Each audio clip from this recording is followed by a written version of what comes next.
Thank you, Aditya. Good afternoon, everybody. I think it's as a media person, for the last 1.5 months, I've seen the most content when it comes to employee well-being, the HR community.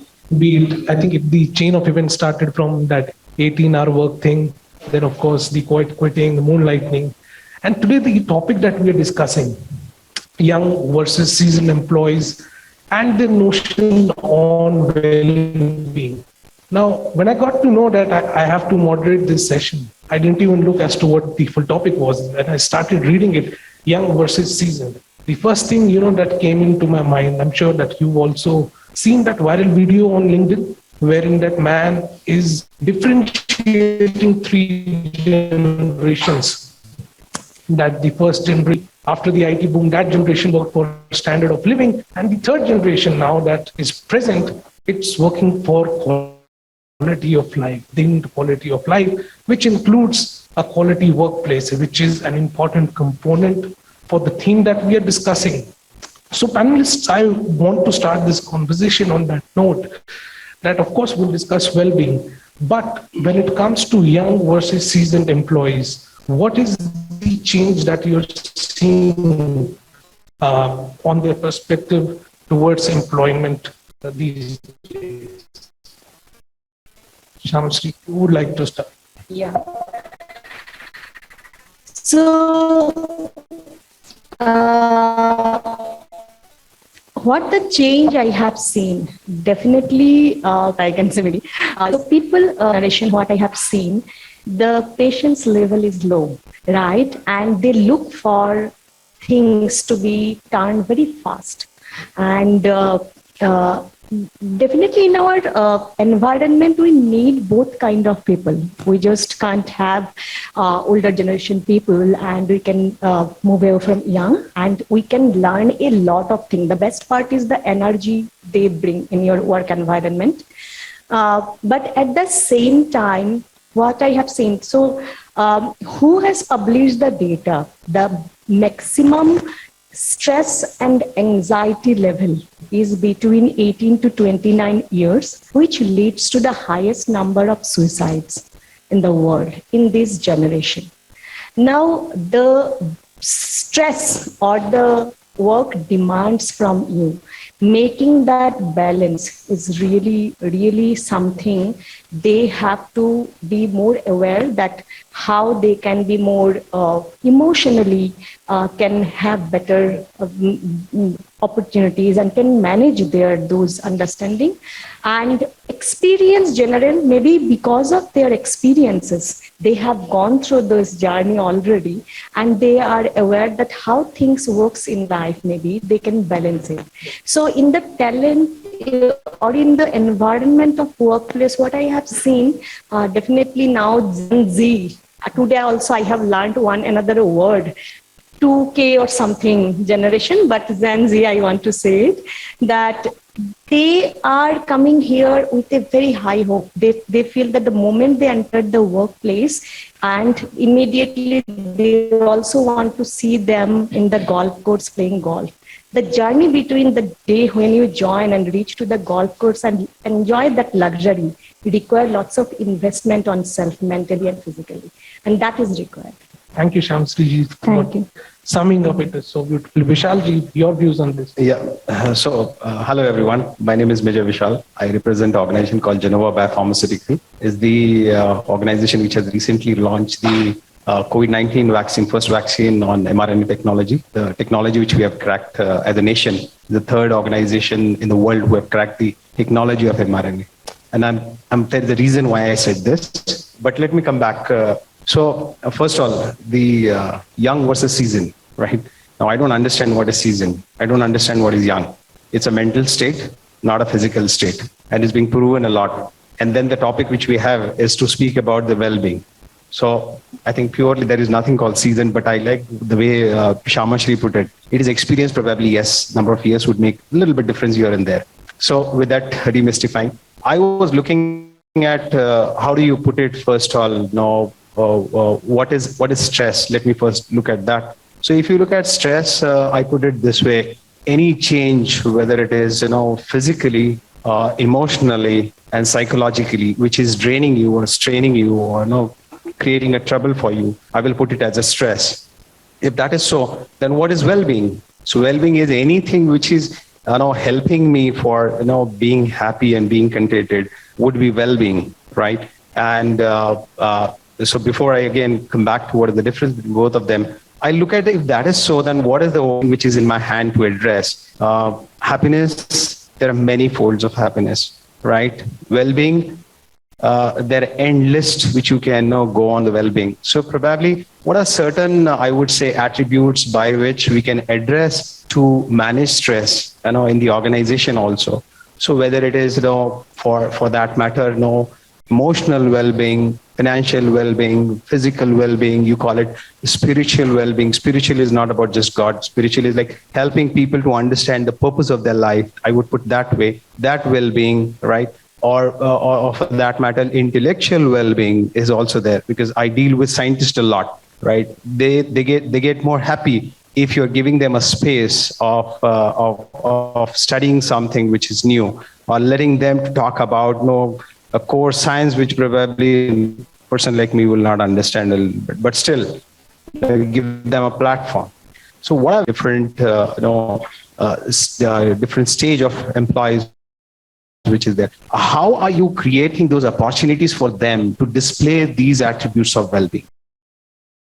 And that's the biggest difference. Now, one method or one formula for all of them will not work. Like, for example, yesterday I was again talking to someone and I was saying that, there's a lot of difference between industry and industry. At the same time, I'm experiencing there's a lot of difference in my own organization, right? So if I started an initiative about, let's say, emotional well-being, I cannot have one formula for all of them. I allow them to pick that, right? So what I can do as an HR is I can create different options for them rather than forcing it for them. That's where the HR will play a role. That's where HR will go and connect with different, I would say, level of audience or level of employees and try to create that different solutions. Very interestingly, when we spoke 2 days back, I literally went and did a quick round of, I would say, first interviews of a couple of very young, vibrant, specifically girls, right? And I asked them, what do you want? And the answers were very different. And I'm going to come back to that. First, let Praveen speak on that. Right. Thank you, Vishalji. Praveenji, your quick thoughts on it, and Vishalji, I'll come back to you after that. Thank you. Thank you so much. The context is very well set, and the topic for today being young versus seasoned employees, the difference in point of view for employee well-being. I belong to a metal and mining organization which does not believe in this disparity, while we have representation from both segments of the society. We take lots of freshers from our campus. We are probably one of the largest campus recruiters. We cut across the country, north, south, east, west, everywhere. And we have a lot of grooming activity that we do where we groom and create leaders from within the organization itself. So while we do so, we do not have a disparity between these two segments and call employee well-being as a faction that can take care of one particular segment and different for a different particular segment. Whereas employee well-being is a very, very integrated part of our organization, and it is taken care right from somebody's joining. And for us, it is more of contentment, happiness, and the engagement of an employee with the organization. It has to be a more voluntary kind of an effort for an employee or for the employee workforce to be committed to the organization's goal and deliver value. So anything that we do towards that is perceived as employee wellness for us. And when we say employee wellness, it doesn't stop with physical wellness. It doesn't stop with mental wellness. It doesn't stop even with emotional wellness. It goes beyond. We have multiple avenues where we cater to the needs of people. It could even be financial wellness. It could be purposefulness of what we are doing. These are the days where when we are in the market, when we look out for some leaders in different functional domains, what happens is everybody starts looking for a match between what are my personal values and what are the values that the organizations offer. So the most important part also becomes the purposefulness of the organization that meets to the requirements of what an employee is looking for as a proposition in the organization that they want to join. So when I have to talk about Vedanta and Sesa, the business as a whole, So we have multiple kind of employee well-being interventions that we do, which are so much integrated in the fabric of the organization that we don't have to brand it separately, because right from the day a fresher comes and joins in the organization, they're assigned with a mentor. So 12 months of their joining with the organization, they are connected with that mentor and they are continuously guided throughout their periods of training and probation. So what happens there is the mentor gives an insider view of what the organization is and also helps them frame some objective KRAs and KPIs right from their days of the beginning. Could be very limited, but they are guided right from the way to start thinking and behaving objectively. And at the end of 6 months, what we do is also take a pulse from them in terms of what has gone well with them and what has not gone well with them. And with that feedback, we go back and tailor and custom make the kind of interventions that we do. So the experience that begins in right from the day one is what carries a long way for them. And we as an organization have a history of creating leaders from within, right from the topmost people who are there in the organization till the middle level managers or the head of the departments. Being a metal and mining company, we take a lot of pride in creating this. So the happiness for us comes from retaining our employees and creating a proposition that itself provides them a voluntary interest to continue with us. Right. Thank you so much, Praveen ji, for summing that up. Vishal ji, I want to know from you that you're from the pharma industry, right? And during the COVID time, I can understand what the pressure was on the industry. Could you give some example or probably a case study of how the employees in your organization coped up with that pressure during that time? Yeah, so there's a story with me also. I was outside Pune city, and it was just that it declared the pandemic. Third day I drove my car, except at one place where I have to tell that no, I am from army background and I'm going for my duty for something. Rest, I just told I'm in a life-saving drug manufacturing. I need to go, and everybody allowed me. So I'm giving you a quick 2 data points, which is there. My organization have 98% pride, positive scores. I have something all 98% positive score, which we have where people say their purpose is clear and connected, which is there. Now, you'll be surprised. If you go to my website and you'll see that we have a value called Happy Place to Serve. Now, this is not which we have got from HappyPlus. We had this. It has emerged. We did an initiative during the COVID time. We knew there's a lot of pain which is going on. And we did the similar thing, probably what any other organization in India has done. So I don't want to tell and repeat the entire story again. But we planted some, artificial trees, and we let people to express what they're thinking about the organization, what they're thinking about their purpose, what they're thinking about their role, and things like that. We call this initiative as Listening Tree. We were very surprised that the highest came out as they were so happy to serve with the purpose there. And we got this as a value of this. So this is one thing which I wanted to bring up, which is there. We reach out to the employees again and again to see that how we can map to their needs of their well-being. Now, it is not about, again, as I said, there are a lot of scientists which are there. So we provide them their solutions. So we run a program on PhD sponsorship. Now it's actually addressing to the well-being, intellectual well-being, right? Or we have a program called Umeed, where there is trained expert psychologists are there, and you can park a slot and you can talk anything and everything with that. We have a financial well-being support. We have a physical well-being support also, where somebody is liking about sports, right? They can connect to them. Like this, all those 8 attributes, we are trying to create different programs for different level, and this is how which is given there. I have a retention level of something like 96% for last 16 years. There's some reason which is working. I'm just trying to add more to this and giving more variety at a different level of employees. Thank you so much, Vishal ji. Shyamasree ji, I want to go back to one of your points that you mentioned in your first answer, that the young today, for example, you gave that example of being in the golf course. From day one, they want to be there. What are some of the other aspects like these that probably, impact their mental well-being, because as you said, they want to be in the golf course, and sometimes when they see things don't happening in that in their workplace so quickly, what are some of the other things as well, and what would be the role of the mentors, as Praveen was telling, to guide them here on these aspects? Yeah. So thank you for bringing this because I will talk about both the points. First, it's very important for well-being. Well-being is a very big word, right? It includes everything. But when we talk about well-being, generally it mentioned when you measure called subjective well-being. It's not well-being only. Why subjective? Because it's subjective towards you. So things that work for me may not work for other.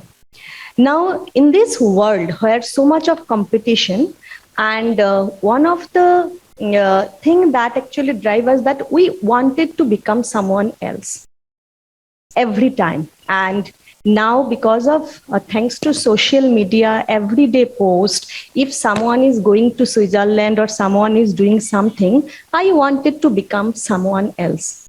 And during this journey, I miss something that what is unique on me and what I want to pursue, right? And that's why well-being, and in HappyPlus we call, there are 6 dimensions in human life. You have to be happy.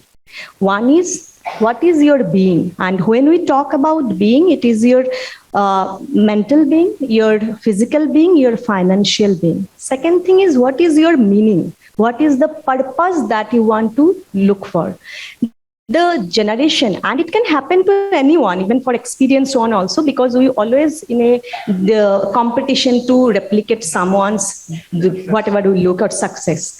And that is what achievement I want to do. What I am pursuing, what I am looking forward, is it something that I want to do for myself or not? Or something that since the entire world is running for this and I have joined the rat race. Third thing is achievement. What is my definition of achievement?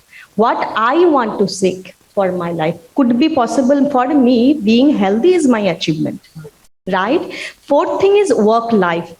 Now, work life is a very debatable concept that people say that you should have a personal life, professional life. Trust me, work life comes when you love what you are doing. And that's why you do not count, I will be there at office for 8 hours. If you enjoy your work, you will do it. You will go extra mile. Right now, I enjoy my work and I'm doing my PhD also. I got everything managed in 24 hours because I'm really enjoying it. Fourth thing is, I think, fifth thing, the relationship. Everything we do, but we forget that relation to be maintained. And this is the biggest thing actually we miss. Relationship with self, relationship with others, and relationship with community. And relationship is something we neglect the most in our life. We take things for granted, but we do not invest in. And since in this 6 dimension, we do not put that investment to build habits which can make us happy, and we just running behind something or the others. And that's why maybe that misalignment of what I need and where I want to go, and that creates the stress level for everyone. And the last thing, I will take a minute, that how we can do it. Very simple. Build happy habits.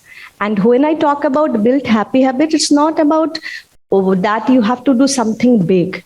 For example, what makes, if you enjoy drawing or making painting, at least find half an hour for yourself for the week to do that. The moment you will do that, you will get the self-satisfaction. You will connect with yourself. And I do not believe if someone said that I am so busy and I don't get time, because I don't feel that people cannot be so much busy to not have time for self. Thank you. Thank you so much. Praveen ji, 1 minute, my timer is showing. What are your thoughts on it? I tend to agree with what Shyamasree was saying, because what is more important is how much we enjoy our experience when we stay within the organization.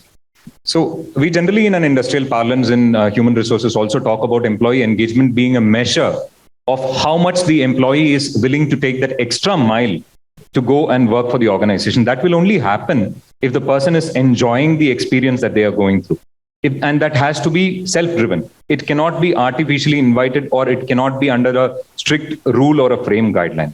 So when we say that the motivation for having to do a voluntary contribution towards whatever we are doing, and to do it even so passionately, is itself a contributor to being happy, or can also be defined as the well-being of an individual. So there are multiple dimensions like we've already seen. The other dimension could also be the social dimension to it.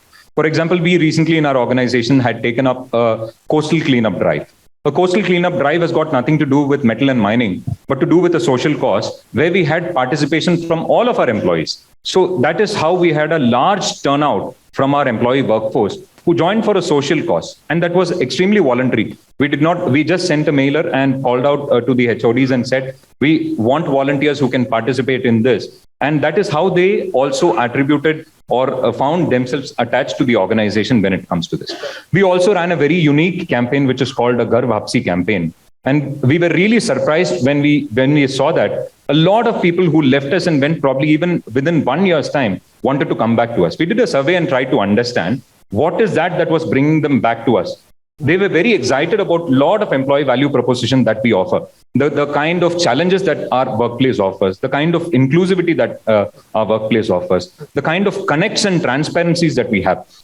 Vedanta is an organization, Sesa included, is a place where we get to meet our chairman, vice chairman, the senior leadership so very often. And it doesn't happen with one small sect of people.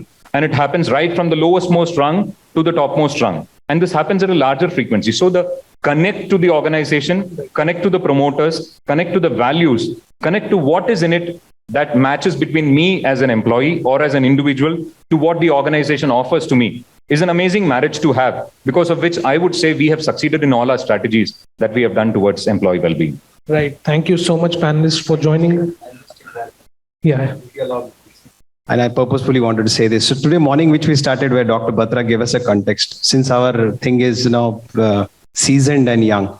So 2 days before, my daughter read something and came back to me and she said, she's in second standard. She said, Dad, happiness is new wealth. So the youngest, I'm saying 2 years, and which we heard today in the morning. I just wanted to highlight 3 things quickly. 3 books which I love, which I'm going to connect with Shyamasree, just came up on mind. One is Mindset by Dr. Carroll, must read. Okay, it will change your perspective. Second is I'm looking at a very beautiful small book. The book title is Make Your Bed, written by a retired admiral of US SEAL. Read it, you will love it. And the third one is by Richard Bandler. The title is not very catchy, but the pic or the photo on the front page is very catchy. There's a bus and there are 2 faces of the bus, and it says, who is driving your bus? With that, thank you. Right. Thank you so much, panelists, for joining us this afternoon. I'm sure all of us had some good takeaways, especially the young journalist sitting there at the back, and me as well. Thank you so much for your time this afternoon.